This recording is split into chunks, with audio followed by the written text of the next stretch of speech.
So I'm going to go mobile with this video here, and I might just stay here on this vertical format. Now this is the keyhole recordings that people complain about. Of course, if you have a modern tablet, you can just turn it sideways and it's going to plunk it perfectly in a portrait mode. This is what people use when they write newspapers and columns like that, because you're in a column. And I find this to be very refreshing. A little disorientating at first, had to adjust, but if you can just go and if you want to build a trade desk, you can do it very cheaply. You get yourself a $100 used computer off of eBay. You get yourself a hotkey keyboard for $50, Cherry.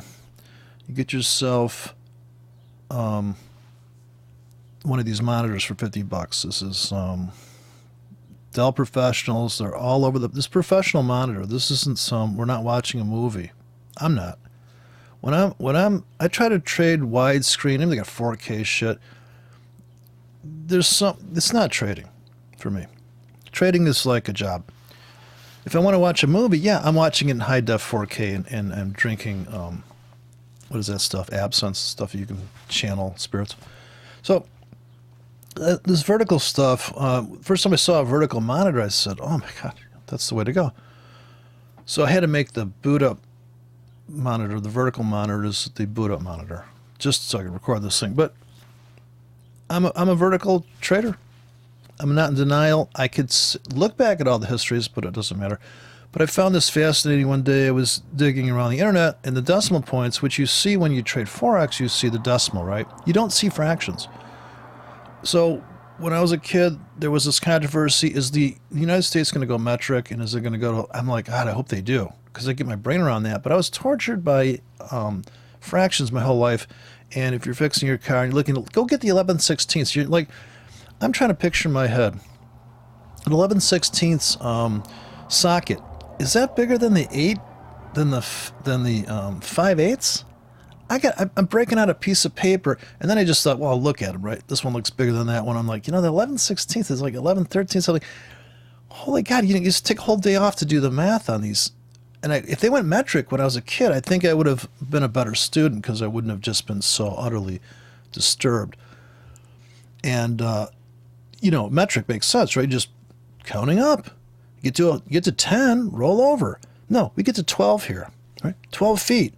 12 inches is a foot. You're like, okay, let me see your feet.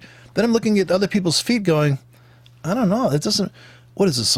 Is this Bigfoot? Was this from the Bigfoot era? Like so you always wonder the derivation of stuff, at least I do. Too curious, so I go on the internet. And I find out that come to find here, that's conspiratorial stuff coming in here. The UK decides that Europe is, you go to Wikipedia, just put in decimalization. But it's funny that they declared in the UK here, Thomas Jefferson brought in 1784, proposed the decimal currency system.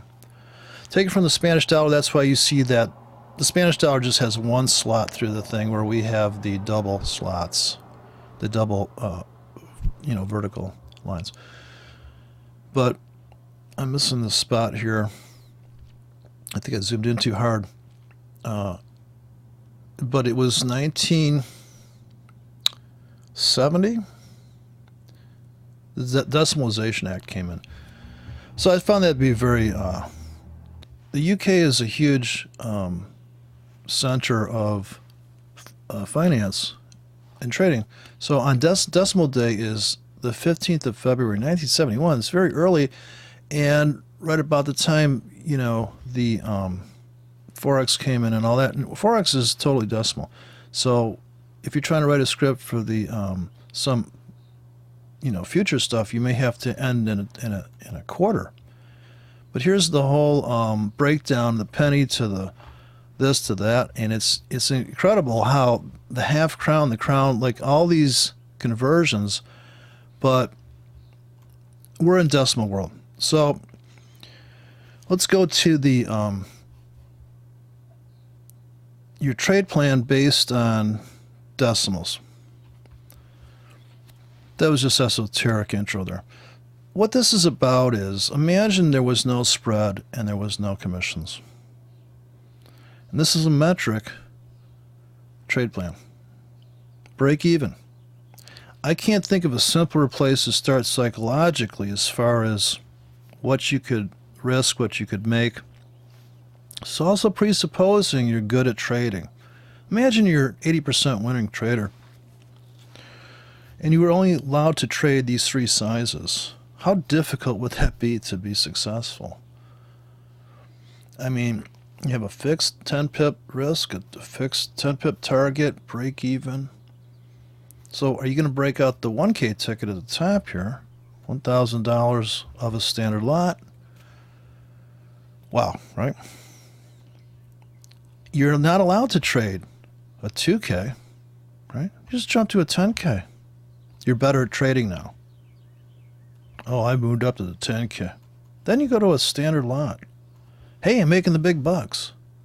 Now you realize when you pull the trigger on this trade that you're down $20 if the spread is 2 pips. You have to be so right? In your target, you're going to get stopped out at 10 pips if you're wrong. Looking to make 100. Well, hell, just trade 2 standard lots and make 200. And you're almost in binary option mode there. How good are you at trading? Are you sitting with your finger on the trigger, pulling, trying to shoot, like bobbing for apples practically, trying to get a good entry? And I don't know if that's going to work. So, not to mention the fact that order placement on this top one, you have more flexibility in order placement because you're only risking $1. You can create an inventory that is, it's going to be very detailed in a way that you would buy here, maybe at the market. You have a buy limit here, and you have a buy limit here, and maybe you don't have a buy limit to here because it gets stopped out and goes flat. This trade, when you trade this big, you have a buy here, and you're done. This guy can outtrade this guy by 10 if he works hard enough to place all those orders individually. And this is not to mention the fact that I could say I'm going to risk 50 pips, $5 risk here. Now this is 50, this is 500, but I think you can see that if you're going to risk $5, you used to risk 10 because you were so good at trading, you used to risk 10. Now you risk 2K with a 5 pips, 50 pips stop you can have on this now.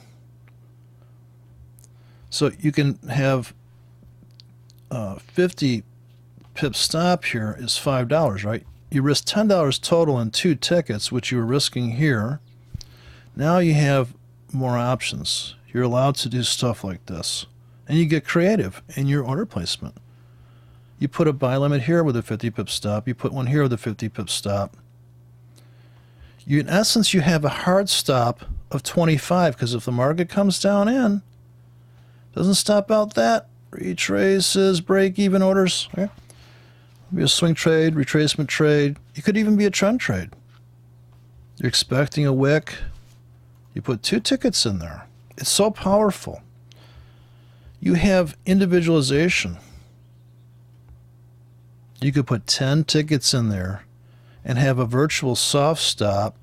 Like if your stops are like this, you got 10 tickets, comes down in, only picks up 2. Right? You have potential fills. It's not potential setups and potential Gartleys, and it's potential fill. Fill. The only way you're going to make money is to get in the market and get out. These could even be bad ratios on some. The individualization of each ticket. One has a 15 stop. One is, keep this at 10. The next one is 20. Now it gets insane, right? Now you got all these tickets. What do you... Well, that's just something you just have to grow into. Say you wrote 1,000 songs. Now you got to catalog them. Now it's actually a burden being creative. You painted all these paintings. You're taking all these photos. you shoot like a whore because you got a digital card in your camera now. And you're just like, well, it's got to pick a good photo. Then what do you do with it? Are you so rich it's just for your own entertainment? Or are you going to sell it? You know, people are so wealthy now. It's just incredible. I mean, literally just with all the welfare and all the wealth from freedom in America, right? We don't have this fucking Venezuela shit where people are like, hey, your cat's looking good. So, but I'm just too curious. So that's why I'm doing all this shit. Because it's too hilarious. If you look at this thing long enough and stare at that long enough, and then you go look at people saying, well, this is where you'd get in the market, and you're like, okay, but if you're really that good at trading, I'd take your signal. I guess I want to trade bigger, right? Because, man, if it's that good, let's load up the wagon on that puppy. But you can see how ridiculous it is, right? When a market's vibrating up and down, news might come out. All sorts of stuff can happen. And then when you look at the chart, you're like, 10 pips, that's not very much. That market moves like 100 pips a day. Like, 10 pips, I got to be really... Oof, where do I get in? To buy at the market at 10 pips stop? No, that wouldn't work. Do I place a pending? What if they stop me out? Well, if I put a stop entry and go with confirmation on stop entry order flow, you know, just let the market prove you right. But now this is the thing. If the ATR is 5 pips, you can probably run these fantasy orders. And they're not fantasy orders. If you're on a 5-minute chart and you buy at the market and you're going to do a break even, if you have good rhythm, you would need that for sex too. Good rhythm, you see it coming down, buy. But you're going to buy a standard lot? Like, okay, to you, $100 isn't shit. I don't think I'll ever find a day when $100 isn't shit to me. If somebody just gave you a $100 bill, like, you would probably think, okay, now what? Are they going to come rob me? Like, it's just, if you don't believe that you can make $100 in 5 milliseconds or 5 minutes or 5 hours, of course, I don't know if you could survive the market vibrations with a 10-pip stop to make $100. So the market's vibrating up and down, and where are you getting in? Like, even if you had the perfect, like, you really think the market's going to come down here, you're just like, buy the market, and it just goes right up. Okay, it might go up for 10 pips, but then you might have to put a 10-pip risk. You risk 100 to make 50. Now that's realistic. That's get rich slow, right? Not to say you're not risking the 100. Plus, I don't have the spread in here. It's 120 to make. If I put the stop at 5, it's 120 to make $30. I'm not even gonna, when you pull the trigger, you're down 20. But if you're going to put a 5-pip, I'm sorry, I screwed that up. You're risking 10 to make 5. So you're just trying to make 50. You're not going to make 50. To make 50, your target has to be 7 pips. This is where people are getting killed. If you buy at the market, you're down 20 out of the gate. You got to make that up. So writing a script that has a $50 target is now got to be a 7-pip stop. I mean, a 7-pip take profit, not a 5. This is idealistic trade plan. Not to mention slippage. Not to mention, you could get filled. When you buy at the market, you realize the market's moving sometimes. Like in Asia, it may not be. You could buy at the market and probably actually realize your 5-pip profit. If you bought at the market, I saw this guy, he bought 2 standard lots, that E-Trader guy, that E4X guy, what the fuck? His strategy, right? Buy at the market. 2 standard lots. I watched the guy. He was up 300, he didn't get out. Like, who's not getting out when they're up 300? You're in a scalp. So he put a stop in, and he got stopped out and took a $478 loss. His latest video, the E-Trader guy, the genius. Well, he lost pounds, whatever. I could use to lose some pounds. But I think that if you move to Britain, you get skinny, right? Because if you lose in the market, you're losing pounds. But yeah, you know, this trade plan stuff, when I saw the math on this, it was a real heartbreaker. Because I'm like, you mean I can make 100? Yeah, but and this isn't even right. You're risking 120 to make 80.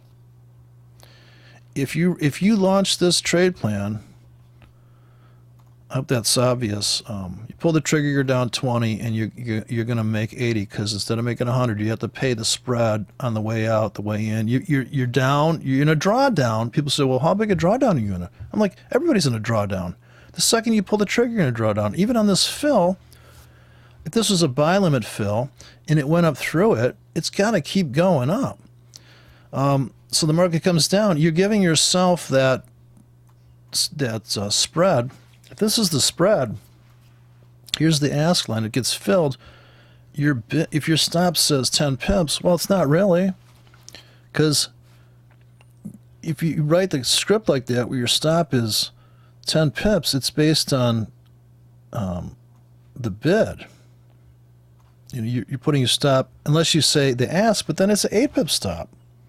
If you write the scripts to say, put my stop below where I got in, 10 pips below, well, it's going to be, you're going to risk more than that, right? If you put it below here, you have to add the spread on here, so you're actually going to risk 12 pips. So the script has to say 12 pips to make it a 10 pip stop. This is actually risking 12 pips here. So you add 2 to each of these. This is $1.20. This is $12. It's $120. Yeah, the decimal system. The decimal point's moving over.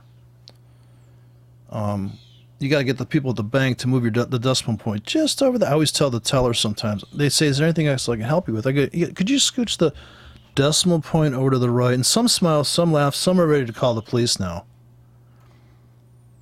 I'm waiting for the one teller that says, "That's not funny. What are you trying to make me?" Yeah, I'm trying to con you into. And I always say, if I think they think it's funny, I say, well, I'll give you 10% of this. If you do that, I'll give you 10% of the winnings. If you could just scooch the decimal point over. So let's go into the charts here and try to find, I think I can include all the Fibonacci people. I did a video about Fibonacci as a risk tool. It's not something you put on to read the tea leaves of the market. It's a risk tool. So I think I have the standard Fibonacci in here. And I just created a template here with a 50 pip grid. So I'm going to load that template on 6 currency pairs. I'm trading vertically. This is the 4-hour chart. We should know the trade plan here. If we had a 50 pip stop, we'd be risking $5 on a 1K here. So let me load the templates. So I can upload this. I can upload this thing as it stands. It's inside the latest posting. I put this back in there. Hopefully it's got the. I'll just put it in a zip folder. I don't. Hightail's got a limit on how many spaces you can have.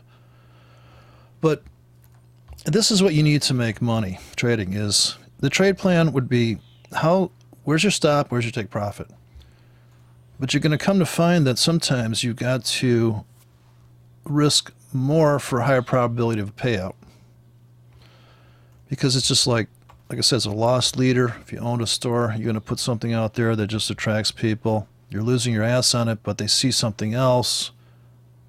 Not that you can, it's not fair analogy because the market's not, the market's not seeing your orders. People think that. From the old days, they could. If you placed an order in a trading pit and they saw an account number and they go, this guy's always fucking, and people would fade you. Right? They could actually, but that's gone. You live in an impersonalized world. The banks can't see your screens. The detachment is the advantage, right? So everybody can be their own own best friend, own worst enemy, right? You're in it by yourself. So at the bottom I have the Navigator, I have the 50 pip grid, I have my scripts down here. Now the market's not open, I can't place them, but what I can do is go to the trusty Fibonacci tool and use that as my trade plannerator in essence. So I'll get maximum verticalness here. Go to the Fibonacci tool everybody has on their system. And I'm going to use this as a risk tool. And imagine that the market's trading at 100 line. And we're going to use this to enter. And we really don't care how far we look back because we're just trying to make pips now. You're allowed here to buy one at the market at the 100-yard line. Fibonacci is a risk tool. You cannot forecast the markets.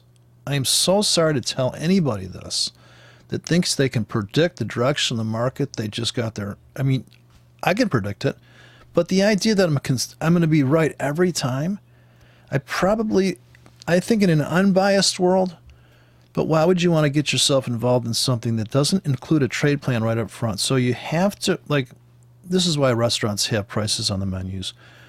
You don't go in there and you're like, yeah, this looks good. Hey, give me one of those. And at the end they go, you know, the bill, now you're throwing up, right? You're like, what the fuck? No, everybody shops price. You go to the restaurant, what's this? I go in there, I'm getting a pasta dish cheap, right? Because I'm just trying to fill up. I'm not trying to be, I don't want any nutrition. So, but imagine your Fibonacci tool out of the gate here without having to go to I'll go to the spreadsheet later so anybody wants to stick around for the boring shit, but to me, it's about this right here. And if you take the 618 and connect it to the 1618, you take the I'm speaking Fibonacci here, but you take the you enter on the 50, you'd bail that ticket at the 2618, you buy at the 38.2, and that ticket peels off at 42.3.66666. 0 is your master stop. Now, all you have to do is this one move. I'm going 100% to 0 on the 50 handle, which this is almost 4 times plus a little bit, right? 4x on your script. Now, what if we flip this around and without going into the, you know, Akil Stokes just did a thing on how you use Fibonacci. That's not how you use Fibonacci. The whole point of Fibonacci is it's a logarithmic expression of fucking math. It's a ratio. But he's like, oh, put this to the swing low, to the swing high. What's fucking retarded?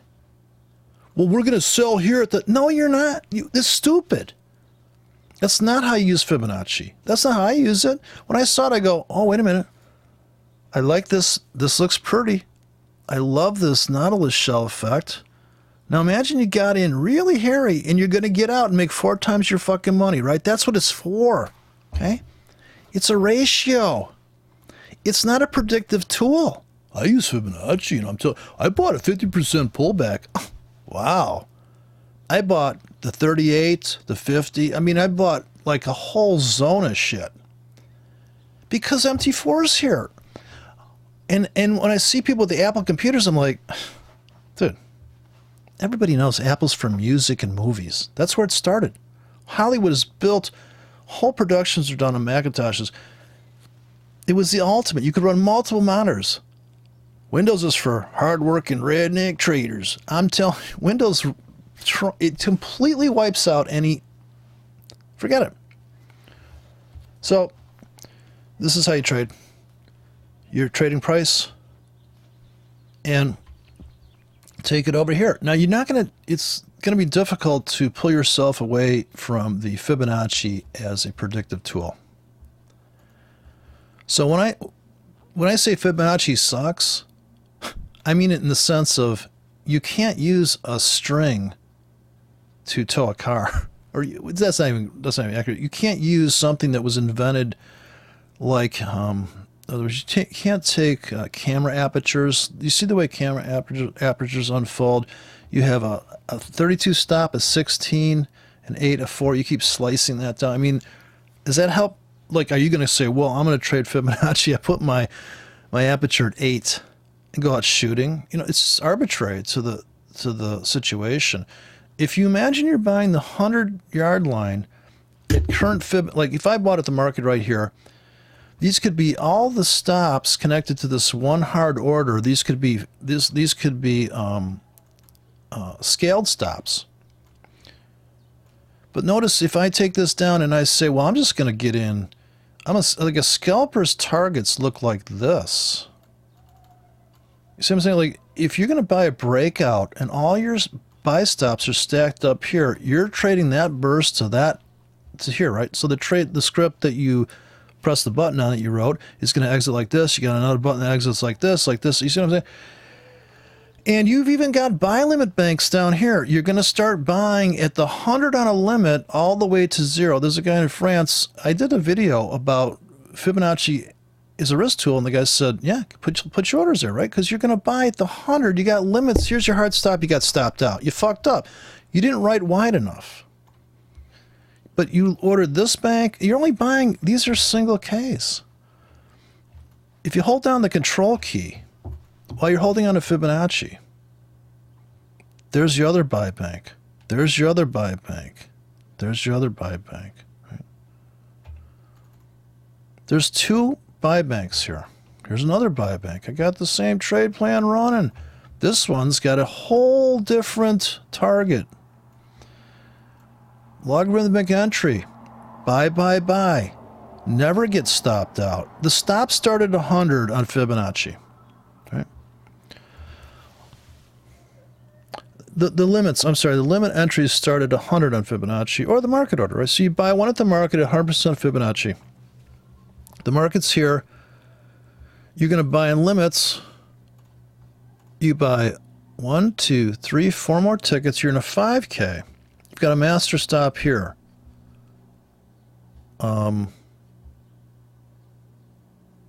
Actually, you probably want to buy, because I got 4, 1, 2, 3, 4. Yeah, you're going to buy at the 618. So you have to take your Fibonacci and drag it. So you're first, you buy at the market, you buy in a limit, you buy in a limit, you buy in a limit, right? 4K with a master stop. This guy gets out here. This guy gets out here. This guy gets out here. And this one is the insane ratio, but it doesn't have to be like that. You can write the script. You can code this into a drop with a fixed. You can also have, well, you can't really do that in those grid drops because you can't, you'd have to write a hard script like this. Or you could place them by hand like that. No, you could take the Fibonacci tool and you could place single orders in here that have these exit ratios. But at this point, you can see this is only a 4K. One at the market, limit, limit, limit. But this guy, instead of getting out here, this one could get out here, and this deep one would get out here. Now, I prefer that in a way because that means this guy's going to get out here, but you can interlace this. You can hard write this script. You can canvas, and this is where it gets a little, this is where the computer is going to help you because you can just have that. Now, imagine you're going to buy 100K like this. Imagine that. You start buying at the 618 on limits. If you did this trade plan here, and let's take the stop up and see now, this is the ultimate fill. You started buying 618 down in Disneyland. Maybe you bought the new low. If you bought the new low, now you need to go wider risk. You're only trading a 4K, but see how dimensionally it's about the ratio. Fibonacci ratios. You're not putting it here and saying, well, it looks to me like, well, we're down here right now. I think I'm going to wait till we hit this. No. You know that sellers will come in at the 50-yard line. It's 50 pips, man. All you have to do is jump back to the trusty hardcore facts here. We always refer to you're trying to make money. And I would even put, I would add 3 pips to this whole scenario so that you have even a more realistic view of what you're going to make. So you're going to risk 100 to make $70. When you pull the trigger, you're down. I'm sorry, okay. I get the stops on top. So you're risking $130 to make $70. With these numbers, you're risking that to make the $70. You have to give back that money. You're down. You're a loser by 30 bucks. If you're in the guppy and you pull the trigger at the market, you could be down 40 pips. I mean, 4 pips, $40 on a standard lot. So size matters. And this is a completely, I think this is like exponential, where you keep doubling. So you can imagine 10 standard lots would be $1,000. You're down $300 out of the gate. Are you really that good at picking prices? I say I'm not. I'm saying I don't want to. I would put you couldn't have a 10 pip stop. If you put a 100 pip stop on here, you're risking $1,000. You might make that money. Does anybody want to be down $850 in a trade and completely locked out of their account because they told themselves they'll only risk 2% of their account? Why doesn't Empowered Trading talk about size? I don't know, some legal reason maybe. Some guy asked a question in the thing there. Why doesn't anybody talk about size? Fuck the Hollywood jerks. Why doesn't anybody talk about size? Well, now you're talking about real money. Oh, okay. I thought you guys, you're just trading for entertainment to see if you're right. Yeah, dude, it's the see if you're right club. Using a Gartley. I mean, look, I was right. A nice market call. People say that doesn't mean you'll make money. You can call the market beautifully. If you don't have enough money in the account to survive the plunge. So then it occurs to you, this is a 50 pip. All of these black things on the right are 50 pips. And how tight does that stop need to be? Now, this would be, if you're going to buy at the 618, you can buy in a very tight zone down here. And these are amazing ratios, right? 4 to 1. Actually, it's almost 5 to 1 if you get into the 618 down here. So when people say, well, I'm back testing a trade plan. No, you have to back test the risk plan. Nobody tests risk plans. They only test setups. Well, look, we got a triple top here. I'm selling. Okay, great. And you don't have to break out the other Fibonacci tool, the extensions. Your just brain's going to come on. My brain, I can smell my brain smoldering. You just flip it around, right? That's right. We're going to sell on limits starting at 618 in the treetops here. Well, we're not going to look for the market to get out 4 times our money there. It's ridiculous. Your dreamland. This is what a scalp looks like. You're selling that. Your targets need to be, you're trying to make 4 times your money. Maybe you have a master stop at 0, but see, you need you script like this. This is 4K. Don't forget 4K only. Copy this, drag it up. There's your other cell. There's your other cell bank. See? Density up here. Stops are tight. You're only trying to make it back to here because this is the top that should become a bottom later on. Well, that's a lot of orders. Yeah, but you're drag and drop in this puppy. You can have logarithmic drag and drops, right? I have logarithmic ones in there right now. This is just logarithmic stuff. This is the compression of nature. Now, I could come up here and go totally stop flat out. Another bank up here. You just do this forever. And all you'd have to do is the math. Oh, sell up. Oh, that looks good. Sell up there. Yeah, it comes back. Right. So the scenario's built into it. What's the buy limits are going to look like next week? Based on Fibonacci risk ratio. Fibonacci risk, not Fibonacci forecasting. That's complete bullshit. That means that you're trading one ticket so fucking big because Fibonacci is your thing, right? This is what the trade panel looks. This is what my trade plans look like. So here, this is 4K. If I can get the 618 and put another one down here. But geez, those are greedy targets. Now I got to write a script like this. All right? There's a whole different purpose to this. And my exit needs to be where we're at right now. So coming back into the mean. And people misinterpret Fibonacci on this platform. It's a great mathematical equation is all the fuck it is, man. It's an idealized mathematical equation. It's completely decent to use for writing scripts. So let me go to my spreadsheet. This is the only spreadsheet I could get to run. I'll put the link to it here. I could put the files on. I spent a lot of time experimenting with different scenarios and getting the spreadsheet to meet the math in the script. Now this is where people can just tune out. This can be very boring if you're not into spreadsheets. So it's gonna be, but you can still imagine the trade plan on top of the spreadsheet. So in this situation here, I have this set up to, this is the default. This is Plan Maker out of Germany. It's free. Plan Maker was, I spent like 3 hours to find this free thing. Some of this stuff is not editable. You can't can't customize this thing. It's bullshit, right? It says, I like the hint, use your mouse to drag. It doesn't work, okay? It's not, there's no, look at, oh, can't go there, can't go there. You can't delete it, no, you're stuck with the format. So what I did is I put the zoom on the right, because if I put it on the bottom, I can't see this aspect. I can't see the zoom bar.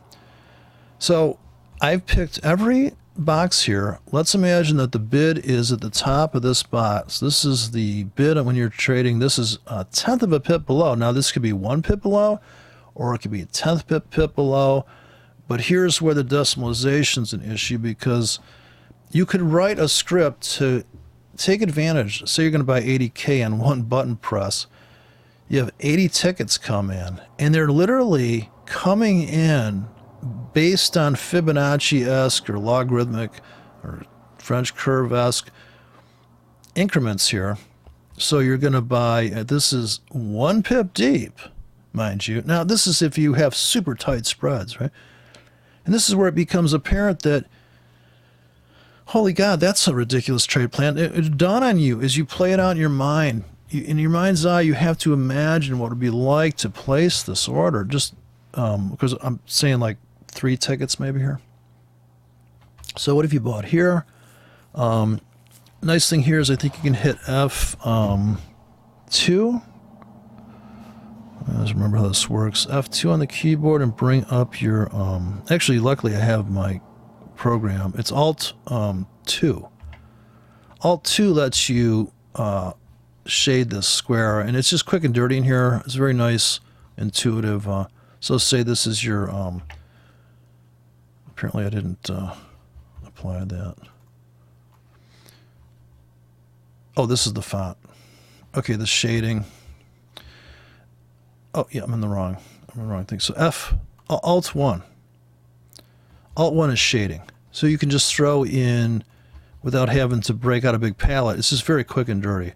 So say this is your order you buy, and I think you can, hold down the control key and copy that? Actually, it's been a while, so control copy and then maybe V.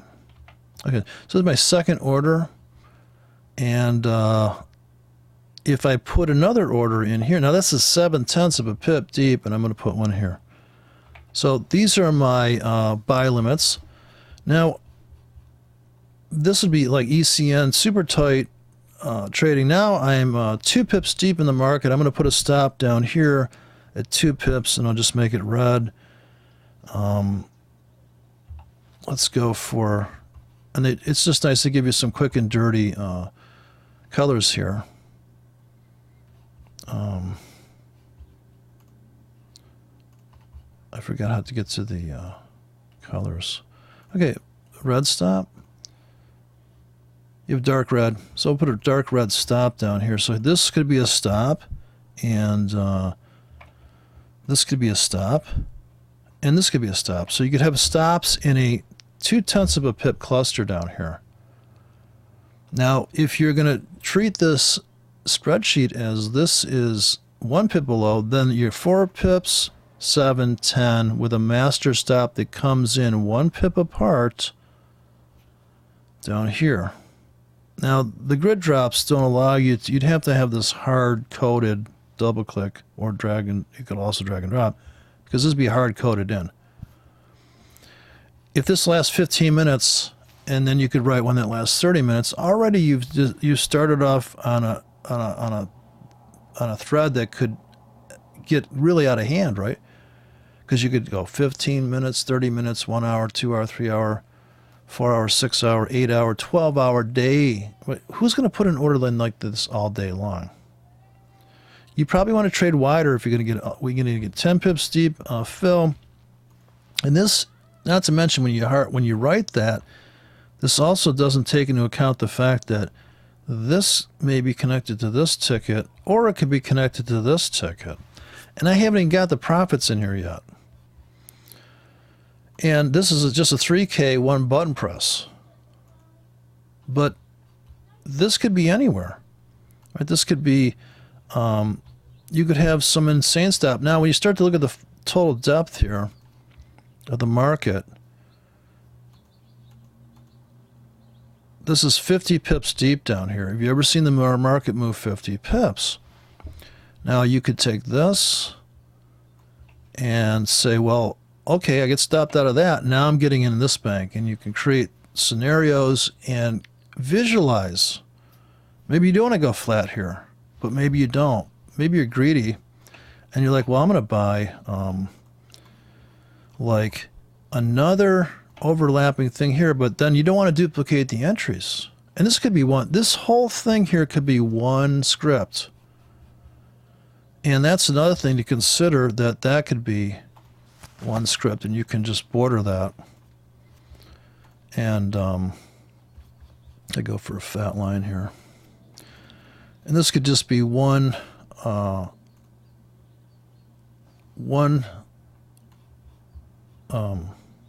button press here. Okay, it's not giving. Oh, so you got a little bug there. All right, so this is one button presser. So what I did was I went to maximum zoom out I could get here, and I had to use every level on here to get the whole thing. And now you can see that, now these are the limit grid drops here. We can just delete that, but see the difference? And this is just about pips, and these are set to, they could either be a tenth of a pip or a full pip. This is the stops, and in the limit drops, this is the entries, this is the take profits. It's hardwired, and the ratios stay the same.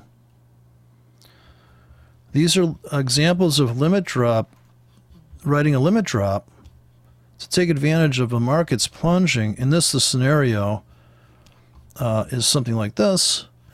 Market comes plunging into the buy limits, never gets stopped out. There's the first stops. This is your stop sector. Here you come back up, and maybe you don't realize this, but you're in. You see, this is the discretionary part. You see it's a dead cat bounce. Now, depending on how many of these filled, you have to make a judgment call, because the world's coming at you. If it starts raining out, you have to say, okay, is it raining so hard I need to pull over because I didn't invest in buying Tiger Paw tires? And so now I'm just going to have to bail, pull over. This is where, that's the fork in the road psychologically. Because you're like, well, I want it to come back up, and if it's the bigger the trade, the more you're going to want to wait for something, and maybe it never happens, and then they blow you out like that guy that's buying 2 standard lots on 1 fucking ticket. Can you fucking believe that? Here you're buying 4 tickets in a Fibonacci-esque. You can write the limit drops in Fibonacci. When I say Fibonacci doesn't work, it's because people are using it the wrong way. They're abusing that. They're abusing the concept of a ratio. Because they're good ratios, see? If you can get the market to pull back 62%, it means you're getting a better price. It's 62% discount. But not hanging it off of wicks arbitrarily, and you're deciding when that swing high and swing low, which swing high and swing lows matter? Are you fucking nuts? You would, if you ever drilled this down. Now, this is almost a break-even script here. Here I just dispense with the colors because it's too much work, but here's your stops, here's your entries, here's your take profits. I also put in here, I can post this. You're going to have to use Trade Plan to open it. Trade Plan's free. Germans, you got to love these Germans, man. They're so fucking logical. I mean, they're literally like, I think at breakfast they're probably like going, no, I waited out. We're eating that. I'm on a diet. Can you imagine a German on a diet? He's probably got some high-res gram scale. He's wearing a suit that monitors his moisture loss because he has to put that in the equation, right? To get an objective top-down view. And I even have the prices in here. I mean, where the pips come in. So you can see here, this is a 20 pip range here. So the numbers are in there. Some of them are hacked because I started to copy and paste, and some of this stuff, you know, this isn't some special trade plan, this little thing down here, right? But I wanted to build these. Actually, I guess the dream is that you get like a landing page, right? And then you just put a bunch of PAM accounts on there under a heading of psychotraders, you know, psychotraders.com. And you just like limittraders.com. You could just have a whole limit system where the market literally comes to you. There's no stops. There's no market orders. You just trade matrices. And then everybody's responsible to manage their own PAM account and invite their own people in. This is like multi-level marketing without any strings. Open source market level marketing, right? There's nobody to blame but yourself. You invite people into your system. Some people are going to, the more diligent, the more conscientious, the more they pay attention to this and that. And you're going to have to intervene on that PAM account because if you're writing scripts, if you're writing trade plans and launching them, you know, there's stuff that makes money. Now, if you say it's a limit PAM, you have to make the title like, but there's a whole ocean of money out there. If you want to, some people can manage other people's money. I typically don't like to because then they're like, oh, well, we could have rolled that trade. I'm like, yeah, but we didn't. And you say it as if there's no more trading. You can't, like, there's too many conflicts that could come up. It happens all the time. I mean, there's bands that are successful and one guy in the band's a dick and everybody's like, well, but dude, we're making so much money, go suck his dick, right? So, you know, this is always going to be the problem. But you could have a kind of a central concept page and you'd say, okay, anybody that's in this PAM club, we recommend these PAM people. Like, they're doing okay. They're not just trading with stupid stuff. You could also have a stop entry system. That's a whole nother world. A volatility-based, hey, I'm buying at the market with this, or I'm buying on stops. The longer the market goes sideways, the more of these I launch, the longer they may last. That's just a completely different account. Now, maybe you can commingle. I don't know how many. I don't know if you can have multiple accounts tied to one PAM. I'm not sure. I think there is. A MetaTrader has a multiple account, like it's a portfolio type of a. People are trading. You're trading that stop entry, but it becomes an overwhelming task at some point. This is why everybody should have their own account or their own. It doesn't have to be a PAM account, but everybody's trading their own stuff, right? So I don't care if anybody makes a bunch of money because I gave away this stuff, right? I mean, it's so stupid. Like, and then people say, well, gosh, how, if it worked, you'd be selling it, right? But that's the same stupid argument that if you don't know how to trade, you teach. It's an individual situation. I know people have groupthink and there's tribalism still exists and this guy's white, this guy's black, completely retarded, right?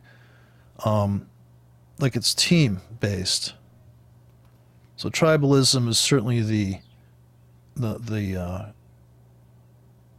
primal thing that kills most, most inventions, because people that are inventors, they're by themselves, right? Fucking around with something. You know, maybe Steve Jobs did have somebody. Maybe he's getting tips from his the people he takes his laundry to. He's like, man, these Japanese people, I'm just going to put more Zen in my life.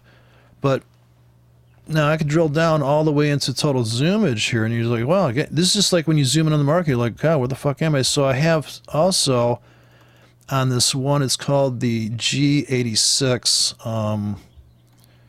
and some of these files got really big, unfortunately, because, now this is going to take a while to save this file, because when I stretched out, I zoomed in too far, and I saved, some of these files are gigundous, apparently, so you may have to copy and paste a script over, but this is like a starting point. This is a huge file, actually. It's still saving it. Okay, it's only because I was looking for more real estate on the screen, so I zoomed out and I created this giant spreadsheet that just says so many cells, because I actually forced this thing into a different row height. The default is 1.29 for some reason, but I wanted to squeeze every ounce of this puppy, trying to imagine trade plans outside of the bounds of... So here is the zoomed out view, and now that it's vertical, I get more zoom out view. But if you look here look right, now this is a visual representation of an entry block, a stop block, and a take profit block. And this could be any configuration inside of this entry, and it's going to mirror out in the limit grid system. This mirrors out. And this could be a 40 pip block. As soon as you do that, of course, you can't do the stretching. You can't just take this and feather it out. You'd have to rewrite that whole thing. There's an example. And then I have the hotkey keyboard in here. Let's see. I hope so. Okay, wait a second. Okay, the other stuff in the spreadsheet is, if you march forward here, I have to zoom out to find out where it's at. Okay, if we look right, so I have the double clicks in here. Maximum zoom out, go to the right. Oh, maybe it's not on this page. Oh, okay, so it's not on this page. I'm going to have to, so these are all the limit drops example, but I have a double click page here. This is sheet number 8. Unfortunately, my recorder is right. The recorder navigation is right on top of the sheet selection. So here is the hotkey keyboard trades scripts, and what this is if you pull the trigger at the market, what it would look like to, if you assume for a moment that this is the bid. This is hotkey number 1, control 1 for me. Buy at the market, and let's assume that this is 1 pip grid. So if this is the bid that you see on your screen and you buy at the ask, you're going to get filled here 2 pips above, assuming you're trading the euro with just a normal broker. He might give you 1 pip spread, so you might be getting this price instead of this price. But let's just go with a broad view. That the fact that the broker is trading a 1/10 of a decimal point is inconsequential. In fact, you could trade a 4-digit broker. If you're a beginner trader, you might want to open up an account with a 4-digit broker. And it's not going to look as scary to you, because another problem with 5 decimal pricing is when you look at the tick chart, you see a move and it was only half a pip. It looks very dramatic if you're zoomed in, and if you have a lot of money and you are trading really big. If you're trading small, you may want to go to a 4 decimal broker. Of course, you're going to have to rewrite. Well, you won't have to rewrite the limit grids. Right? Those are set to trade on a 4 decimal broker.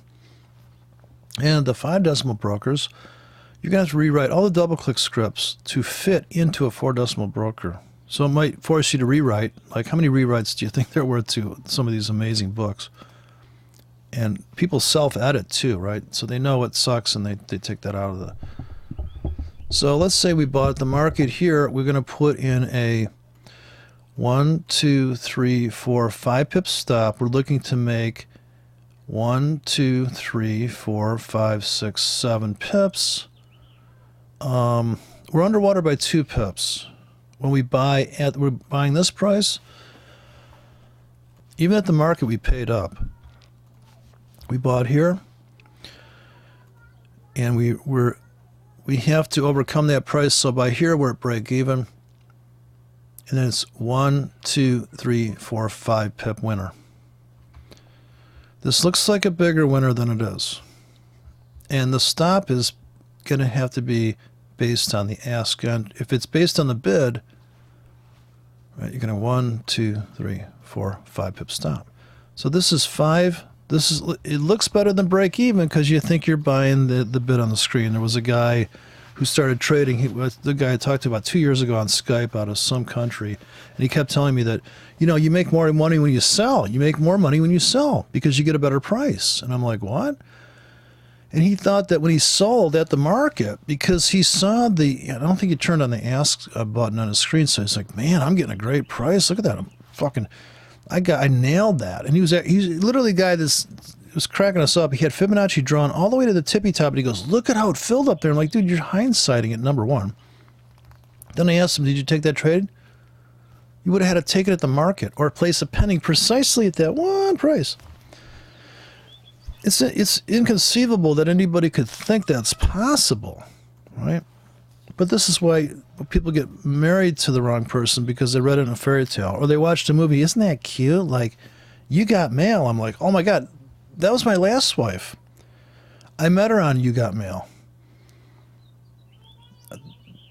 That's a whole nother drama story. Don't ever date anybody online unless you're never going to meet them. Right? So just keep it online. Stay on the 15-minute chart. Right? Stay on the weekly chart. Right? I'll email them once a week. Now, as you march to the right here, this is hotkey number 2. A little bit wider stop and a little bit greedier take profit. Up here, and this denotes here, this line is from here to here. I think it's 20 pips. You can see, I think you do the math on that. Those are my 20 pip handles, I think. I think so. 5. Yeah, here's 10 pips. And the next button is my C3 key, which is going to, now this, it's all debatable. You could write this, these could be all market orders if you wanted. But this is going to buy one at the market and one on a limit. And I don't even say which stops connected to which. 2 different stops, one on a limit, one at the market, and the profits. Oh, I don't have the profits in there, do I? Here's where you'd be buying on stops, say. It's all up to you. On stops, and you're getting in with really what this is a trend traders script button. You're going to overpay, confirmation on entry. In this scenario of the market, here's the ask where you don't see the ask on your screen unless you have some template for that. Fills you on stops, your first take profit, your second, and here is your scaled liberal stops, soft stops in a way, right? No, and how those are connected internally in the script is not denoted here. Another by 2K with a tighter stop and a wider stop. And I'm missing the other exit. Or you could just get out everything down there. So as you march north, it gets riskier. As you go to the right, it gets riskier. Now the keys that I and these could last longer too.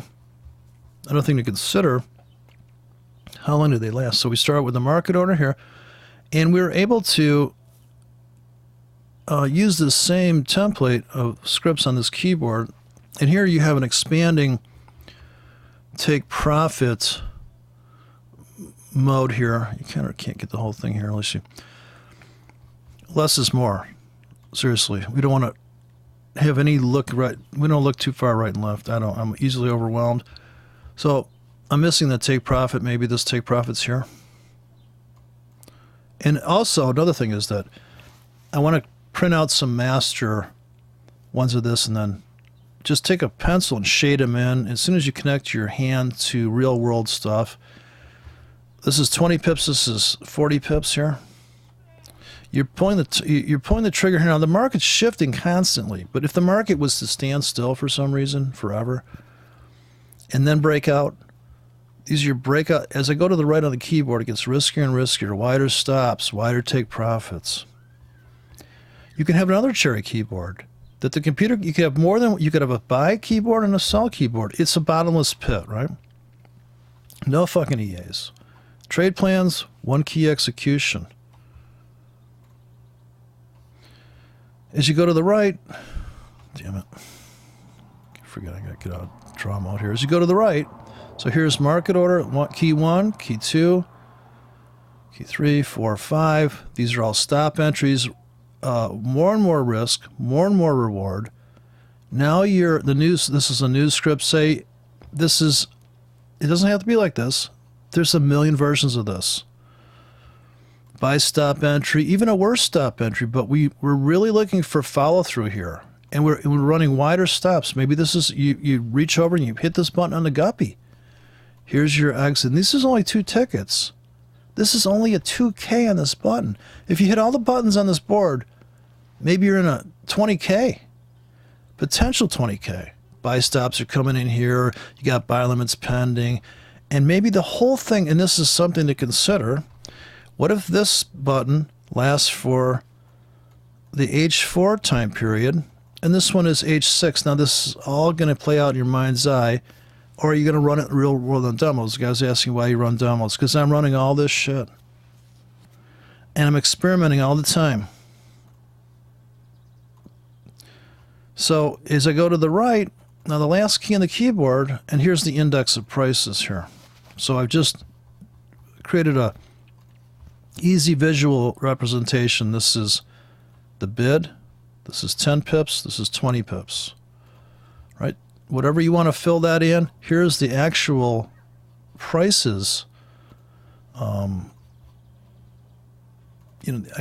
of these numbers aren't correct because I did a lot of dragging and dropping, but it's almost accurate, right? This is, I'm trying to get the font to fit into this thing. Right? So this is 1 pips. This is 1 pip per box. Now, let's see what else I have on here. If I got anything else to the right, look right. Okay, so nothing on that spreadsheet. Let me go to one more spreadsheet that'll be included in this power pack. Let me first save this. It's going to take some time because it's a huge file. Because every time you march to the right, the spreadsheet starts to assume you're going to paint out there, and it starts to build cells that'll never fill. But I just started spreadsheet trading like 2 months ago, 3 months ago. I took the bullet. I never learned Lotus 1, 2, 3, and I've been absent. I've been out of class since somebody said Lotus 1, 2, 3, and I thought, well, is that some kind of Japanese fighting technique? What is that? You got to sit in Lotus position, dude, and count to 3. It's a meditation system. It's not a spreadsheet. Okay, let me go capture spreadsheet number 9, I think it is. So for anybody playing at home, the grid game, I'm going backwards. The first one you saw was spreadsheet 10. Now we're going to go to, we went to 9, now we're going to go 8. So 8 is just, a lot of this is experimental. I have many other spreadsheets, as you can imagine. And here I'm just experimenting with different concepts, different entry depths, right? These are all in here. Like, you can just sit here and think about the most insane scenarios. Here I try to break it down so that what this is as an example of is, say there's, this is where I line up same grid concept. But here I want to make sure that I don't, each ticket has its own column. I mean, each, the stops have their own column, so I'm not overlapping, because if I wanted to get out, say this is a sell script, obviously. Market in this scenario is coming up into the black lines are your fills. So if you have this ticket connected to this stop, it means that you start getting stopped out here, but your size is reducing, and it's kind of compression entry, and maybe you get filled on out of this 8K or whatever this is, 9K. you get to here and you got stopped out of the first 2 tickets, but it's okay. And if you had, these would be hooked up directly to those exits, right? So you're going to take a hit. It's a light hit. You also don't know if the market's just going to make it to here and just fill that top ticket. So you would, if you say, well, these stops are too close, if this is your stop bank and this ticket's connected to this entry, and this one's connected to that, and so on, right? This is connected to that, and of course these are your take profits on the way out. But see, this is a compromised entry, because here the scenario is the market comes flying up. Imagine you fill all these tickets, but you don't. You got stopped out, and it just, you end up with a 3K, and you make your 3K, see? You have to visualize the scenario for this script to even make 3K with a pretty good ratio. This is your risk, this is your reward. Now all you have to do is drag that down 1 notch, and on a 1 pip grid, this is a 4 decimal broker system. This is 5 decimals is literally too much, right? We don't want to think in terms of, like, unless we have all the time in the day to write micro grid entries, right? Nano grids.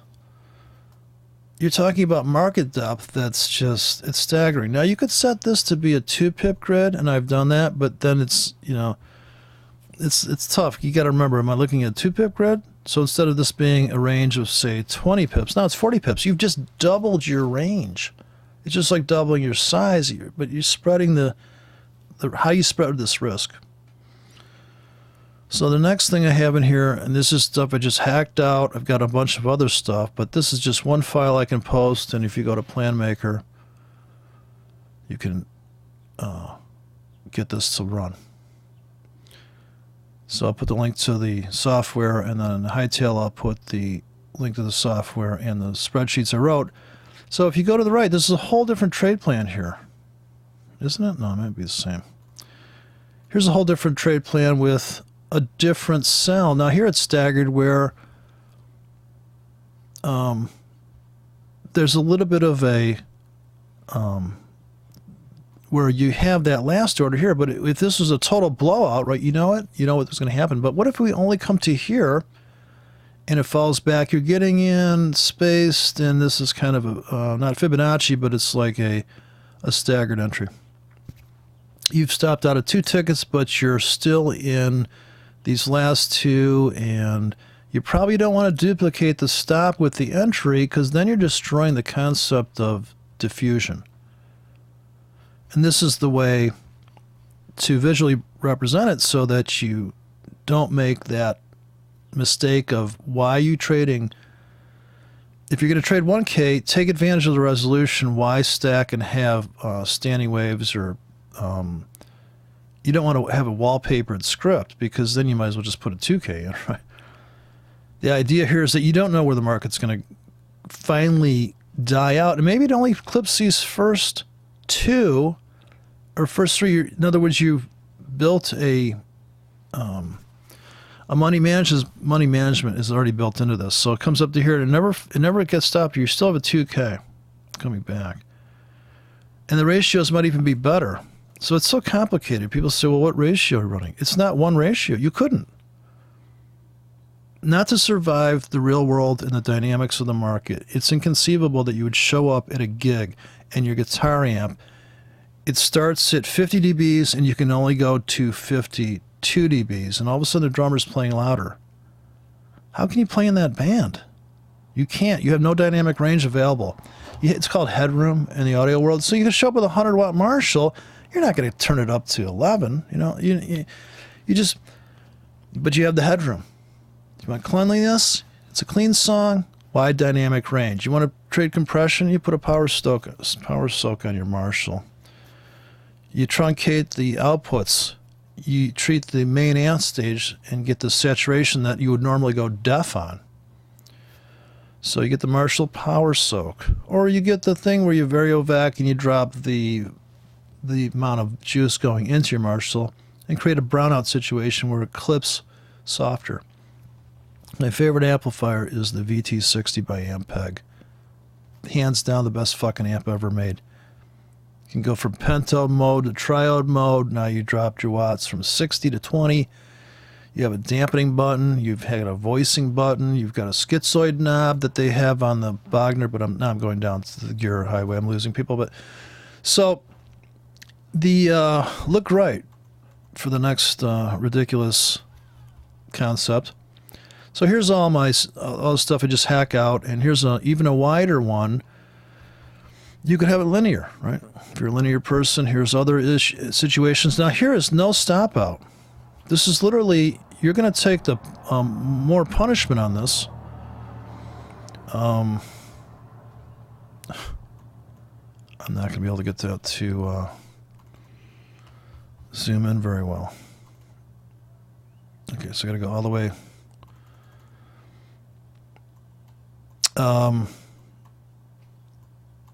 I think I just lost my original spot there. Okay, here. It's tough to zoom in on this. You've got to highlight this and start zooming in so you don't lose perspective here. So this trade plan here, this limit grid, this is the fixed stop meets the fixed take profit. In other words, this amount, this is the sell thing. I'm sorry, this is a buy limit. I typically like to buy more as it comes down, and this has even got like B and stop, and it's not showing up. So here's the scenario that this is a higher probability of trading depending on the volatility, because here master stop is really this much, a 5-pip master stop, because you start getting stopped out on this one grid drop. This will be a single order drop. But imagine you're dropping these layered. And this is a great ratio, right? This ticket here is your last entry, here's your last stop, and here's your profit. It's break even, but it looks a little bit better than break even by just a skosh. You may never realize this, but you might want to write a different grid for that. It's a lot of money. It's a lot of money management. It's a lot of order management. Here is another scenario with a tighter stop by just a skosh, and maybe you drop both of these at different levels, and here I have this coming across at a different level. If you drop these two, and this is slightly different take profit ratios, but this is where it becomes this very nice distribution of risk. Go to the right more, and I probably got some. And I think on this page I copied another hotkey scenario. No, this is another limit. This could be a hardcore. No, these are, I think these are actually, and here's some more limit grids. Here you're only getting a 2K, and you're getting stopped out of here in this scenario. And you're going to only survive. So which is the better plan, right? It doesn't make any sense to, in my opinion, to get in like this unless you're expecting just this to happen. But this is acceptance of that you don't know, and you just on a ladder thing, right? But that's for people to decide on their own. And you really can't back test this, because how long does this last? If this lasted a half an hour, but you know that you're going to get stopped out, and I don't think it's worth it to trade like that, but you may find that, oh, I just, I'm going to do that anyways, right? Maybe that's how you trade. Here it's going to be, you're going to get into more. There's a chance the market could drop just to this ticket. You never get stopped out. Here you're fill. Now you're starting to get out, but you still retain this last ticket because these tickets are connected to these stops. So you have to envision these scenarios. And when you stare at these spreadsheets long enough, now here is a total master stop of, you're going to come in, market's going to fill to here, it may come very close. You're giving it plenty of room, and you have a soft risk, soft entry, and soft targets. Limit grid, the spacing can be all sorts of different ways to Tuesday on that. Okay, as we go to the right, This is spreadsheet number 8 still. Here's another, I don't think I'd do that, but I wanted to see what it would be like if you kept buying, and you may be right in the end, and this is the idea that if your ratios are good, it's okay to get stopped out 8 times. So for some people, this may be a completely acceptable situation. Now, if the profits are up here, I guess I have to delete those, but if the profits...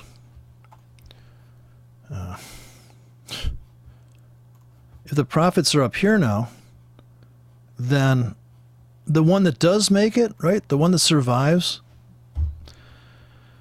will end up with a good enough ratio that doesn't matter if you got stopped out of that.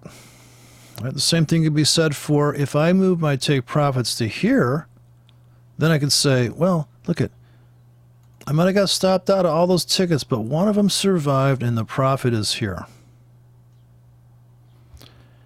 But what if you don't like the feeling of getting stopped out? What if you want to run the master stop like this to this? Right? It's completely different just in doing this. But we have computers now. So we can either have a robot do a mouse recorder. I'll put mouse recorder in the link too. And he's going to go grab a script and drop it. At a precise level. You can't touch that computer though. But you probably want to have the mouse double click launch stuff. For just hard coded stuff that you would just scatter, just shotgun. Here is this entry, extreme, and here's a completely different balancing act as far as entry. We'll just consider this the master stop risk because we're able to take all these 3 tickets. And maybe we just do clip one of those, but we still have 2 surviving for a monster ratio that you may never see. You may have to intervene on top of the platform.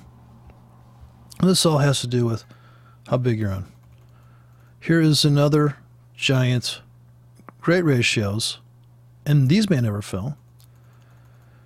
And here's a really, like I say, this is like a scalping kind of, you're gonna get stopped out. But maybe ratios are good. And this is the hotkey. I think I duplicated this. This is spreadsheet number 8. All right, so that's that. And I'll just do one last save here. It's going to take forever to save. So that's the plan maker.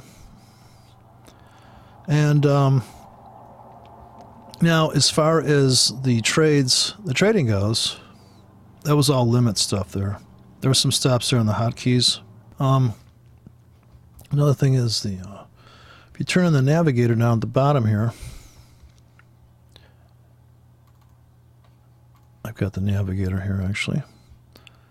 So this is if you're going to place those grids I just showed you in the, and you could make them Fibonacci-esque if you wanted. So you can detach this and float it up here. And you can place the trade plans. You can't do it now, the market's closed, but you see here's the area it buys, and you could take all those spreadsheet numbers and build your own scripts. What's going to have to happen, though, is in the logarithmic script, the it's not letting me edit that. Here's the logarithmic one. So this kind of resembles a Fibonacci compression entry. And here you're going to pick pips apart. So you might have to go 21 pips apart, 2, 3, 5, 8, 13, 21 Fibonacci intervals. Same thing as the Fibonacci ratios, I'm assuming. And you would space these accordingly. So when you write the spreadsheet, but don't forget, when you drop these orders, this is going to buy 6K. Right? This is a 15 by 6 because it's going to buy where your cursor is your first limit order that you can't see on here. So 0 is your first. the tip of your cursor is a limit order, and then 5 below that, so it's a total 6. And here you'd set your stops, and here you'd set your take profits. So what you just saw in that spreadsheet is a visual representation of this script. Now, there's no end to how you could write this. This thing could buy in 10 pip intervals. But what you have here is the core 5-ticket script. Now, I think I have all the way to 10 pips. So this is like the master limit grid drop scripts, because these are, if you start to turn these on and turn off the switch in front, if you compile this, it will probably have errors to it because you're not referencing the other stuff in here. There's no errors here, but I don't know, you know, you have to, and it's symmetrical too. There's the, if you place this above current price, it is going to be a sell limit, and if you place it below, it's going to be a buy limit. And that's how that's rigged. Now, you want to keep the size at 1 unless you want to really get, unless you're lazy and you put that to 2 and then you just drop 1. But you've defeated the purpose of high resolution entry and exit, high resolution scaling. People have high res monitors, they need low res monitors, and they need high res trading. So we have to, it's not a bad, high res is not a bad idea. But where are you employing it? Fibonacci's not a bad, Fibonacci shows beautifully greedy ratios. It's how you employ these things. And to cue it up on the chart is so ridiculous. I hope you can see that. To use it as a predictive tool is absolutely dreamland. So these would be your trade plans, and I put the dollar risk on this one. So this, without the spread, it's worse than this. You're risking 10 to make 16 here. I want people to realize that. This is an idealized risk-to-reward ratios here. The stop is 40 pips. You're buying 3K linear spaced with a 40 pip stop, which means in essence you have a 20 pip stop. You're buying in a 20 pip range with a 40 pip stop, 3 tickets coming in, trying to make 60 pips. It's not a 40 pip stop. It's a 20 pip hard stop in essence, because you're buying over a 20 pip range with what I just showed you in the spreadsheet, and then you can put the take profits wherever. You could trade 3Ks all day long. This, to me, is the only way to approach all the chaos out there. Now, this does not have stop. These are not stop entries. They're not market order. They're not market orders. Not to say there's trade plans for trading at the market. That's for sure. This wouldn't be it. Now I can go up inside here as also the double click from the double click thing here. And I set this to A1 to be sell at the market, and C1 is going to buy at the market. These hotkeys aren't set up right now. You right click on, set hotkey. This one's C1, and the reason why I labeled this is because if you want to program the hotkey keyboard, this would be key number 2. And on, all the way to key number 10, which is Control 10, which is actually 0 on your keyboard. So there is no Control 10 button. This is Control O, delete all objects. I have a Control P in here. Take all profits. You could even have indicators on a hotkey, but I typically do that. So close all profits, I usually make this Control P for profit. This will override any hotkeys once you're in the MetaTrader platform. You could have a panic button here to close all open and pendings. And this is in a separate directory inside the thing so that you don't accidentally hit that button. If you're trying to hold a position, if you've ever made a mistake, there's ways that you can make it so it's hard to make the mistake. So I made the close all. Like, I think this speaks to my stubbornness. I have the trades and I have take all profits, but I have to go one extra step to close all. So I don't accidentally double click on this. It will not execute anything. It'll just open up that folder. They have another. It's like, are you sure you want to do that? Remember, Windows is still asking, are you sure you want to do that? And you're always sure until you're not sure. And then you're like, I wish I had that. Are you sure you want to do that key? Because it just blew up something. And here's the hand drops I did in the last video. And then these are cell S for cell 4 hours, but these are single drops. That's the ratio, 18 to make 36. This would be a cell stop. If you placed it here right now, it would be a cell stop. And if you place it above, it'll be a cell limit. So there's actually 3 styles of scripts I have in here. These are the grid drops that I was showing you in the fixed ratios per ticket inside of an area. That's on the spreadsheet. And then you have the hotkeys, which are down here. And then you have the double clicks, which is this, where you double click this hard-coded entry, 10 pips deep. You have to change this to 10. If you go to a 4-decimal broker, you got to edit all these scripts. This has to say minus 10. There's no adjustment here for where the drops will auto-adjust. So you can go to a none of these double clicks, none of these hard-coded ones. These are transferable to a 4-decimal broker. These hand place drops will force you to think about it. Risk 20 to make 20. And this is going to be transferable to a 5-decimal broker because inside the code, you can see the reference to pip adjust. Right here, pip adjust, and here's the description.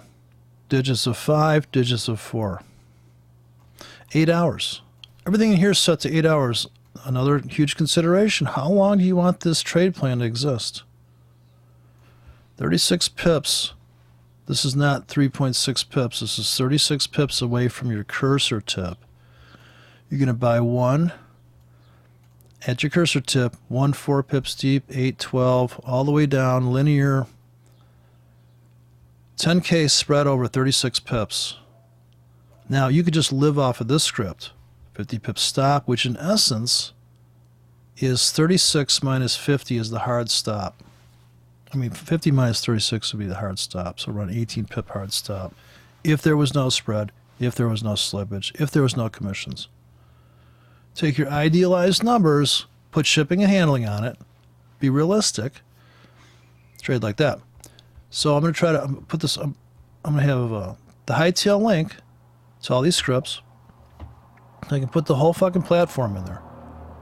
So you know how to unpack this. I'm going to put a whole MT4 folder I'll put in there. So you'll have indicators as this stands right now. The template number 1 is what I'm using. That's 50 pips, but you could set it to anything you want. The spreadsheet, you can edit your own spreadsheets and then take those on the weekend, create a trade plan, and then write the script and then launch that and then live inside the trade plan. The trade plan is the ultimate aspect of trading, is to have a trade plan. So most people have an analyzing plan, they have a scanner, they have a approach plan, but they don't have a trade plan. Not a lot of trade plans in these trading books because there's nothing sexy about a trade plan. This is like looking at the mileage of a car. Well, honey, this has got better mileage. Car looks like shit. You should see the specs, okay? What's the specifications? Every time I buy gear, I'm like, okay, how many watts? What's the slew rate? What's this? What's that? What's the dampening factor? Is it a Class A amplifier? Good old school? I was astounded when I found out a Class A amplifier running 8 watts is louder than a 200-watt solid-state amp. I'm like, what? Yeah, because it's about current. It's not about watts. And it sounds better, right? Class A, 8-watt, B300 tubes. Sounds great. Amazing. And it costs a mint because you're paying for the output transformers. Then there's a transformerless tube amp, right? We have to put blowers on it. Sounds amazing. Solid state, but you're living in a world solid state. Now you're down to MP3 and everybody's, I can hardly listen. Got to keep these numbers negative on the cells. Now here's where, I hate to jump around, but if you had people trading, the same people, multiple people accessing they have the password, they can trade a PAM account, you may want to make the comments that have a tag for you. So it's like a hashtag is the comment. Inside the platform, when you turn on comments, if you look at the terminal window and open this up, view terminal window. Okay. How come I can't see my terminal window? Did I put this stuff in too vertically?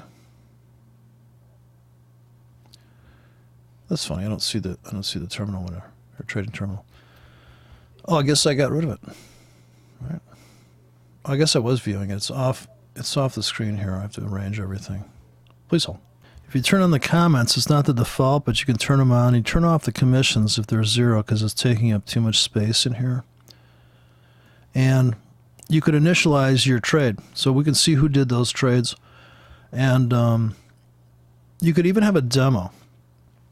You probably want to run experimentally a PAM demo where everybody's doing trades in there. And everybody has their own currency. Everybody's responsible. But the problem is if you hit a take all profits key, you're going to clean off every ticket on there. So you couldn't do that. You'd have to... you get everybody a currency, and they would manage that currency. And you need to take all profits. I haven't been able to find the script that takes all profits on just one symbol. I haven't been able to find that. Because if you're all on the communal terminal, it's going to clear off all those winners that maybe you don't want to hold. Maybe you want to hold on to. So the other thing, and the last thing here is that what's the trade plan for next week, and which trades would be viable entries without looking back. We don't have to look left to know what a volatility is. And volatility is a bar-by-bar basis in my estimation, in my view of the market. It's blow-by-blow. Now this is actually running a script I wrote that has a stop. So I bought here on stops actually, and look how I didn't get stopped out. I already took profits on some of this thing, and I could wait until we clear the treetops here, but maybe, you know, I don't wait that long. Because I'm going to throw in buy limits to get in again, or I'm going to get in something, or I could dump this and just buy one at the market, and that's just like, in essence, you're just getting back in. Here, dump that and get in back in lighter. And maybe put a buy limit below, and you want to just trade 2K all day long. But here you can see the obvious new low entry. Somebody's asking me about, what do you mean by new lows? Well, here's a new low. Here's a new low. Here's a new low. You buy. Buy, buy, buy. It's a little daunting task to buy, but look at all the money you make. You lay those grids I was showing you. You start your cursor drop is here for your first ticket. If you space the orders properly, you'll get picked up on that whole thing, and in your mind's eye, you've already built the, this is your sell cluster, this is your entry cluster, this is your stop cluster, entry cluster, and your take profit cluster. You need to cluster trade it. You need these iceberg orders that consist of more than one ticket. They're sitting down here waiting to get filled. You don't have to. Now you could trade at the clock. Now every 4 hours you're buying at the market one, and you're getting filled on limits. What's the better entry, right? Here you sell at the market, you sell at the market, you wait, it comes back, you're up, right? Well, yeah, but what if they stop you out? Okay, you got to figure that if you're going to sell 1K, like I said in the risk, and you have a stop here, okay, you're fucked. You sell here again, you're not fucked. You make it back, right? You sell here, you make back. Did you make back to here? Well, this is possibly people might come in here and buy because it's lower. But you have to be able to dance with the market. You're selling new highs. Your stops may be here. Maybe it's a very planned out trade. You made money. Maybe you got in, maybe you're too cheap as opposed to being too greedy, which is being cheap in a different way. And you put two-sided stops in, they stopped you out, and you're like, damn, I gotta trade wider and deeper and tighter. But right now, ATR-wise, now that's all limit stuff. And market and limit trading is completely different than stop trading, because stop trading, in my opinion, is only available to low ATRs. So somebody asked me, what's a low ATR? Well, right here. Right here's low ATR. Right here's a low ATR. Find the baby candles. Baby bars. Buy stops are stacking up. You're getting filled in the sell stops. Whoosh, you made money. If your target was down here, you're greedy, right? In other words, if you're going to sell in a stop, you've got to have profits that profit. You've got to scale that out. You just can't put in one ticket here with a sell stop here and go, gosh, man. Yeah. But it's okay. You're trading a 10K across 10 tickets. Here, obviously, buy stop, sell stop. Then maybe another buy stop. Your sell stops and buy stops, in my opinion, need to be tight. Now, and maybe you do a hard stop on these. This buy stop has a stop here. This sell stop has a stop here. But as it goes up, it's peeling off the Ks. And maybe you hit a button, a hotkey button. Every hour it's dropping down, and you start to build buy stops in on top, and then you get picked up. You have to have a scalp in there, because you may never realize. They might stop you out here, but you got limits down here. So yeah, it seems like a lot to manage, but once you get used to it, once you get used to accepting the risk of trading, then there's probably no problem. So if you go to currency, all you could just sit here and trade 6 currencies on a 4-hour chart, no brainer. What's the trade here? Low ATR. Start trading stops. Could you be right? Could you be wrong? Yes. Buy stop, sell stop. More than one ticket. Buy one at the market. It's kind of down. You're long here. You're long here. Every 4 hours you're in 2K. Is this down enough to buy? Maybe. You got stopped out. But you had sell stops in, see? Dual approach. Sell stops. ATR bots trading that move. I only have 6-bar look back here. It's easy to see what's going on. This ATR is too big to put a buy stop here. Buy at the market. You would have bought here. You would have bought here. I keep getting stopped out. I've never made so much money in my life of keep buying into that and getting stopped out and eventually but stop buying when it comes back. Did you buy big enough down at the bottom? So maybe you are getting stopped out of that.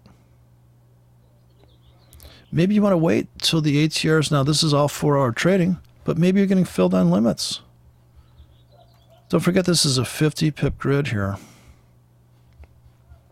And you're risking 1Ks, you're buying 1Ks. What if you bought every 50 pips? So here you buy, here you buy, here you buy, here you buy. Your stops here. You're risking $5 here, $10. $15, $20. We start getting filled here. And you only get filled on 3K and it retraces to here. Do you get out and take your $5 and run? You might have to, because you didn't put orders in a different script overlaying that. You've got all sorts of different trade plans down here. Maybe a 15K total possible potential fill. Not potential Gartleys, potential fills. So maybe you don't want to touch this currency because you see it's going into the abyss. This is the monthly. It's going down the tubes. If they trigger this, but this is where our buy limits are next week for the easy money scalps. Can we get 100 pip? 2 bars on here is 100 pips. We want to buy into here on limits all next month. Ripe for the pickings. Here's your doji support. So we're going to come down in here. How's this going to play out? Dollar Swiss. No New Zealand dollar on this platform. It's the profile I'm running here. Here, obviously, buy stops. Hopefully you got long here. The big sell-off. Selling new highs at the top. Right. Sells up here. You're up big on this trade. In fact, you're kind of counting on the buyers coming in here. Maybe you bought on limit grids here. Maybe you're holding a swing trade right now. We want to buy down here. We want to start buying below this wick, new low buys. All next week, all next month.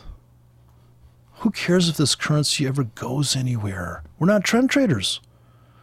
We're pip traders. People, we're pip traders. We're making pips. We're not making market calls. Oh, I'm going to buy here and it's going to go to the moon. Oh, really? I put my stop here. Wah, wah, wah. I got in really big here because the signal service said buy. Can you see the fallacy here? I bought here, just like you said. I bought every day it went, 4 hours it went down. I bought here, didn't buy there, bought like a whore here, and I'm up on the trade, and then lo and behold, they came down and stopped me out, and then they ripped its face up. And see, but if you bought here, this is people that buy at the market when it's pulling back. You see how they bought here? And the ATR guys are getting filled on their buy stops. Or you're the ATR guy too. Dual approach, right? Bracketed, you bought at the market on the down. You have a buy stop here. I don't know which one folded first here. Small ATRs. You sell at the market. You got a sell stop here. Your market order and your sell stop order, 2 tickets are getting filled. You're buying on limits here, going the other way. You got limits because of these new lows. You're buying fresh real estate. Fresh real estate. Buy limits. Who cares if you're short waiting for some stupid-ass target down here? The market can't see your Gartley. It can't see your fucking fantasy predictive Fibonacci tool. So I hope that helps.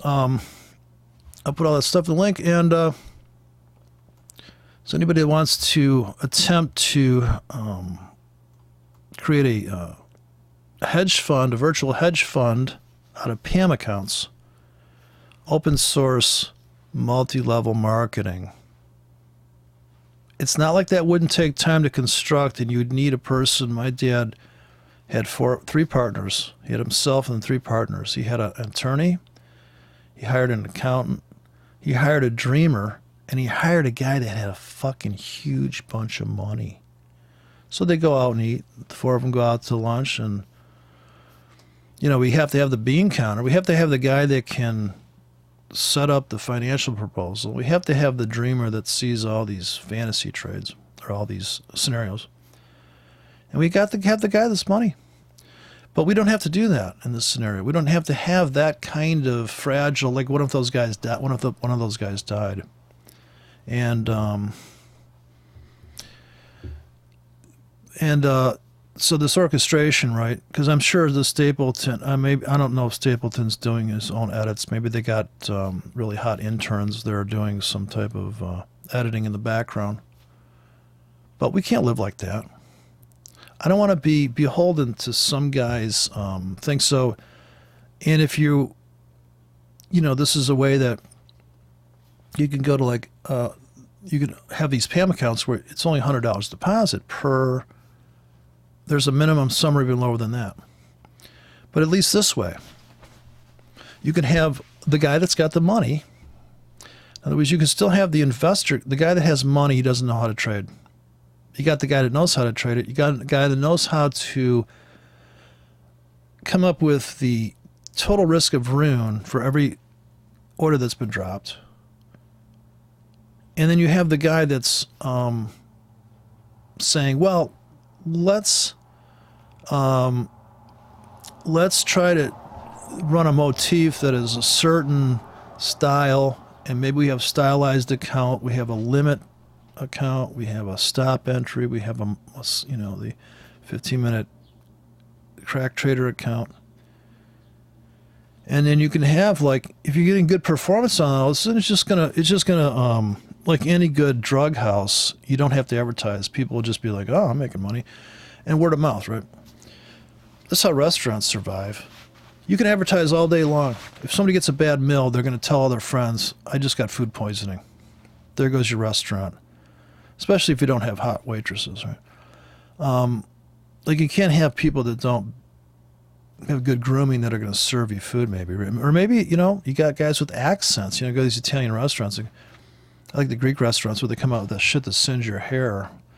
You know, isn't the government worried about these whoopa, this Greek cheese burning?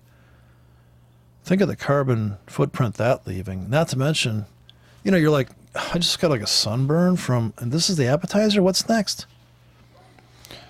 All right, so yeah, good luck with that. It's, you know, it's for the person that has the energy. Right now I'm kind of just very focused on my own problems, but my own trading, but it's a lot of energy to create those. Some people are good at creating those kind of, like I said, the accountants of the world are maybe not the most creative people. Of course, you have to be creative accounting, right, to pretty much survive the tax code. And so those people get paid more, right? It's just something to think about, because if only for running demos to illustrate whether that works. This guy was asking me why you're running a demo. Well, if you wanted to run a limit demo and see what limit trading's like, and not have the discipline not to just pull the trigger on that account, and just see if this plays out. I'm usually trading real money, so I can't always trade the demo. And so you could have a double click that lays in a big bank, you know. You could experiment with really greedy ratios too. 15 pip stops to make 100 pips. Everything's a 15 pip stop in that account. If you can only imagine what that would be like. And easy to do the math, right?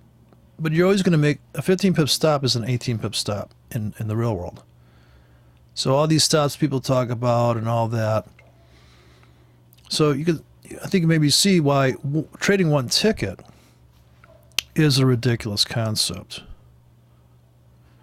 And these amazing double your monies, you know, double your lot size.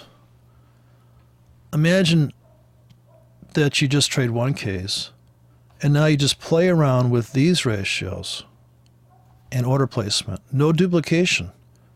Because what is the point in trading this? The only point of trading this size is to trade a mini account that's ECN, and ECN just means it's tight spreads. Because you're scalping and you just bought one mini and it's going to get out, and you're going to save on maybe, I don't know what you save on when you buy this big, but you definitely save time and execution, because you're going to you can drop a mini lot in 1 millisecond where it's going to take you 20 milliseconds to drop 10 separate tickets. But it depends where you're starting. And if you have your money in 10 brokerage accounts, you don't need to trade 10Ks, because you're going to have a 10K pending out there at a cushioned entry and exit. This is very astounding math here.